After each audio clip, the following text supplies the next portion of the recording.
دربار سے ہے، تو اس وجہ سے انگریزوں نے آپ کی پینشن کو روک دیا۔ بعد میں بڑی کوششوں سے وہ پینشن بحال ہوئی، یعنی واپس جاری ہوئی۔ غرض مرزا اپنی فیاضی اور فراخ دلی کے سبب ہمیشہ پریشان حال رہے۔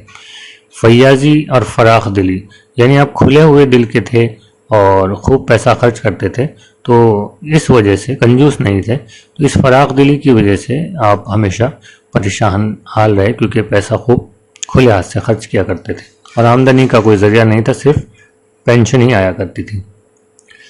مرزا کو شعر گوئی کا بچپن سے ہی شوق تھا۔ شعر گوئی یعنی شعر کہنا۔ پہلے فارسی، بعد میں اردو میں شاعری کرنے لگے۔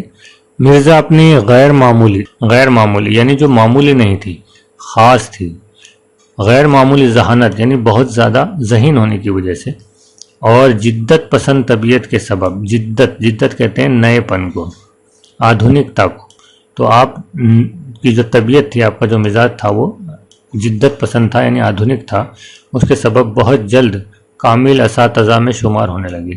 کامل مکمل سے بنائیں اور اساتذہ استاذ کی جمع ہے، استاد یعنی گرو، تو آپ جو ہے شاعروں کے گرو بن گئے، اور کامل گرو ایک ایسے شاعر، ایسے استاذ جو مکمل ہوں، کامل ہوں۔ ذوق کے بادشاہ، یہ جو ہے شاعر کا نام ہے، اوپر آپ دیکھ لیں تخلص کا نشان بنا ہوا ہے۔ ذوق کے انتقال کے بعد بہادر شاہ ظفر نے انہیں اپنا استاد مقرر کیا۔ تو بہادر شاہ ظفر جو اس زمانے میں بادشاہ تھے، تو ذوق ان کے استاد تھے، اور ذوق کے انتقال کے بعد انہوں نے بہادر شاہ ظفر نے جو ہے غالب کو اپنا استاد مقرر کر لیا۔ اس طرح انہیں درباری سرپرستی حاصل ہوئی۔ آخر 72 سال کی عمر میں 15 فروری 1869 کو دہلی میں رحلت پائی۔ رحلت یعنی انتقال ہو گیا، اور درگاہ حضرت نظام الدین کے احاطے میں آپ دفن کیے گئے۔ تو یہ تو ان کے حالات زندگی تھے۔ اب ہم ان کے شخصیت اور فن کے بارے میں کچھ گفتگو کرتے ہیں۔ غالب ایک ذہین اور صاحب فکر انسان تھے۔ صاحب فکر یعنی جن کے اندر سوچنے، سمجھنے اور فکر کرنے کی صلاحیت پائی جاتی ہے، اسے کہتے ہیں صاحب فکر۔ اور ذہین جس کا ذہن بہت اچھا ہو، جو بہت سمجھدار ہو، انٹیلیجنٹ ہو، اس کو دیکھیں ہم زال سے لکھا گیا ہے، ذہین زے سے نہیں۔ انہوں نے اردو غزل کو اپنے اچھوتے انداز بیان سے مالا مال کیا۔ اچھوتا یعنی بالکل الگ، انوکھا۔ مرزا نے غزل میں نت نئے تجربے کیے، فکر کی گہرائی اور گہرائی اور نادر خیالات سے اردو شاعری میں آفاقیت پیدا کی۔ نادر کا مطلب ہوتا ہے نیا، بالکل نیا، ندرت سے بنا ہے۔ ندرت یعنی بالکل ایسا خیال جو ایک دم نیا ہو۔ غالب نے اپنے کلام میں حسن و عشق کے جذبات اور احساسات کو بڑے حکیمانہ انداز میں پیش کیا ہے۔ یعنی آپ کی شاعری میں جو حسن و عشق ہے، اس کے جو بیان ہے وہ رومانٹک جو ہے، جس طرح کا رومانٹک بیان چل رہا تھا اس زمانے میں، حسن و عشق کو جس طرح سے بیان کیا جاتا تھا، اس سے بالکل الگ ہٹ کر ایک بردباری کے انداز سے، ایک سنجیدگی کے ساتھ جو ہے آپ نے اس کو حسن عشق کے جذبات اور احساسات کو پیش کیا۔ خیالات کی بلندی، فکر و تخیل کی ندرت، یعنی آپ کے جو خیالات تھے، جو نیا پن تھا اس میں، جو آپ کی سوچ تھی اس میں بھی نیا پن تھا۔ ندرت کا مطلب تھا نیا پن۔ تو فکر اور تخیل، جو آپ کی سوچ تھی، جو خیالات تھے، جو آپ کا سوچنے کا طریقہ تھا، جو فکر کا طریقہ تھا، اس میں بھی بہت نیا پن پایا جاتا تھا، جدت پائی جاتی تھی۔ اور جدت پسندی کے ساتھ کلام میں ندرت اور جدت پسندی تو تھی ہی آپ کے فکر اور تخیل میں، اس کے ساتھ ساتھ شوخی اور ظرافت کا عنصر بھی نمایاں ہے۔ عنصر یعنی جز، اس میں یہ چیز بھی پائی جاتی ہے، شوخی بھی پائی جاتی تھی، اور ظرافت یعنی ہلکا پھلکا مذاق، سنجیدہ مذاق بھی جو ہے وہ اس میں آپ کے شاعری میں پایا جاتا تھا۔ یہ اس کا پارٹ تھا، عنصر تھا، اس کا انگ تھا۔ غالب کو فارسی زبان پر غیر معمولی قدرت حاصل تھی۔ غیر معمولی یعنی بہت زیادہ آپ کو اس پر عبور حاصل تھا۔ آپ اس میں بہت ایکسپرٹ تھے، اس لیے ان کے اردو کلام میں فارسی تراکیب کا استعمال کثرت سے ملتا ہے۔ کثرت سے مطلب یہاں ایکسرسائز نہیں ہے، یہ سین سے ہوتا تو کثرت ہوتی ہے ایکسرسائز، یہ سے ہے، اس کا مطلب ہے زیادتی، بہت زیادہ ملتا ہے۔ لیکن غالب نے فارسی تراکیب اور سہل الفاظ میں، سہل کا مطلب آسان، لطیف جذبات اور احساسات کی ترجمانی اس انداز میں کی ہے کہ ان میں انفرادیت پیدا ہو گئی۔ تو انہوں نے جو ہے بہت آسان الفاظ میں فارسی تراکیب کا استعمال تو کیا، لیکن اس کو بہت آسان کیا، اور اس آسان کرنے کے بعد جو ہے ان احساسات کو جو ہے اپنے اشعار میں پیش کیا، جس سے وہ منفرد ہو گئی ہیں، انفرادیت پیدا ہو گئی، یعنی اس میں ایکسکلوزیونیس پیدا ہو گئی، وہ بالکل ایکسکلوزیو ہو گئی ہیں، وہ انداز بیان بالکل ایکسکلوزیو ہو گیا ہے جو غالب کے علاوہ اور کسی میں نہیں پایا جاتا ہے۔ غالب کے ابتدائی کلام میں ثقیل الفاظ، ثقیل یعنی کلشٹ، مشکل شبد اور پیچیدہ تراکیب کا استعمال بہت زیادہ ہے، مگر بعد میں غالب کو احساس ہوا تو انہوں نے سہل نگاری یعنی آسان کرنا، سہل کا مطلب آسان، کی طرف اپنی توجہ کی اور کلام میں خوش نما تراکیب اور سہل الفاظ کے استعمال سے عام فہم بنانے کی کوشش کی۔ ان کی جو ابتدائی شاعری ہے تو اس میں مشکل تراکیب اور مشکل الفاظ ہوا کرتے تھے، اور وہ ویسے بھی ان کے جو خیالات ہیں اور جو ان کا انداز ہے پیش کرنے کا اپنے جذبات اور احساسات کو، تو وہ شعر اتنا مشکل ہو جایا کرتا تھا کہ وہ عام فہم نہیں رہتا تھا، عوام اس کو سمجھ نہیں سکتی تھی۔ تو بعد میں جب ان کو اس بات کا احساس ہوا تو انہوں نے اپنی شاعری میں آسان الفاظ، آسان تراکیب کا استعمال کرنا شروع کیا۔ غالب کا ایک بڑا کارنامہ یہ ہے کہ انہوں نے غزل میں عام روش سے ہٹ کر، روش راستہ، جو عام راستہ یا عام طریقہ، عام چلن تھا، اس سے ہٹ کر موضوعات یعنی سبجیکٹ، وشے اور مضامین کا انتخاب کیا۔ تو جو ٹاپکس اور جو سبجیکٹس عموماً اس زمانے میں شاعری میں استعمال کیے جاتے تھے، اس سے الگ ہٹ کر انہوں نے نئے ٹاپکس کا استعمال کیا، نئے ٹاپکس کو، نئے موضوعات کو انہوں نے اپنی شاعری میں پیش کیا۔ انہوں نے ساری زندگی مشاہدات اور تجربات کی۔ مشاہدہ کہتے ہیں آبزرویشن کو، کسی چیز کو دیکھنا۔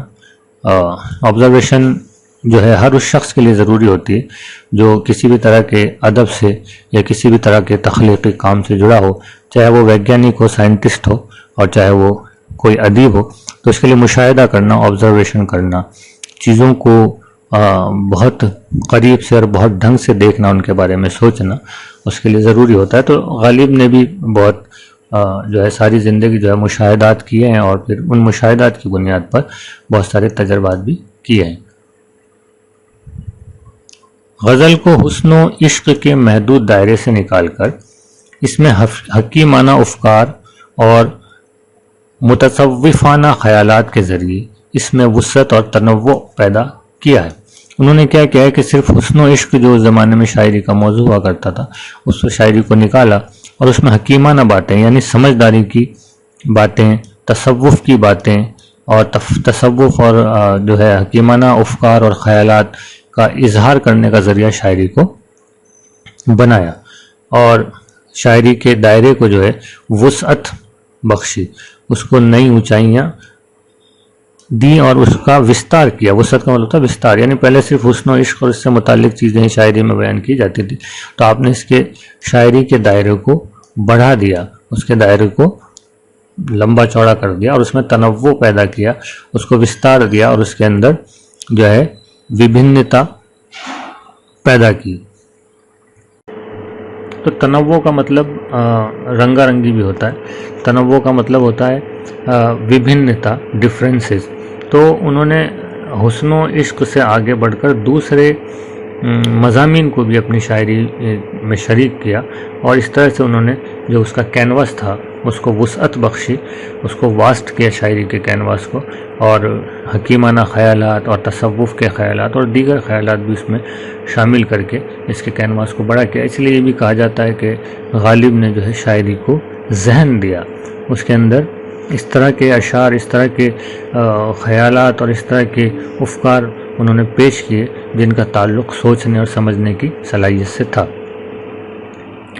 غالب نے ہر زمانے اور ہر دور کی تمکین کا سامان مہیا کرایا۔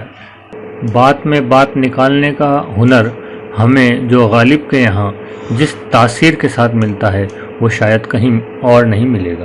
یعنی باتیں نہیں، ایک ہی بات کے بہت سارے معنی جو غالب کے ہاں ملتے ہیں نکالنے کے، ان کے اشعار میں ملتے ہیں، وہ ہمیں دوسری جگہ دیکھنے کو نہیں ملیں گی۔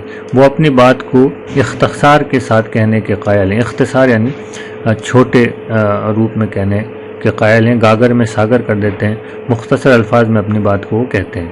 ان کے کلام میں معنویت اور جامعیت قابل دید ہے، قابل دید دیکھنے کے لائق ہے کہ وہ جامع بھی ہیں، کم الفاظ میں بہت زیادہ معنی ان کے ہاں اشعار کے دیکھنے کو ملتے ہیں۔ وہ پرانے اور فرسودہ مضامین کو، فرسودہ یعنی سڑے گلے، پرانے بوسیدہ مضامین یعنی ٹاپکس کو اپنے انداز فکر اور تخیل کی بلندی سے اچھوتا اور نادر بنا دیتے ہیں۔ یعنی وہ پرانے جو خیالات ہیں ان کو بھی وہ نئے انداز کے ساتھ اپنے شاعری میں پیش کرتے ہیں، اور نئے خیالات کے ساتھ، خیالات کی بلندی کے ساتھ اس کو ایسا پیش کرتے ہیں پرانے مضامین کو بھی کہ وہ اچھوتے اور نادر ہو جاتے ہیں، یعنی ان کی کوئی مثال نہیں ملتی اور وہ ان میں ندرت، ایک نیا پن آ جاتا ہے۔ تو پرانے خیالات کو بھی، پرانے مضامین کو بھی وہ اپنے انداز سے اس کو ایک نیا کر کے اپنے شاعری میں پیش کرتے ہیں۔ غالب نہ صرف ایک با کمال شاعر تھے بلکہ خوش فکر نثار بھی تھے۔ انہوں نے اردو فارسی دونوں زبانوں میں اپنی بے مثال نثری کارنامے انجام دی۔ تو وہ صرف نظم میں ہی نہیں لکھتے تھے، شاعری ہی ان کا کمال نہیں تھا، بلکہ نثری کارنامے بھی ان کے ہیں، جو آپ بھی جانتے ہیں۔ نثر میں بھی انہوں نے بہت سارا کام کیا ہے۔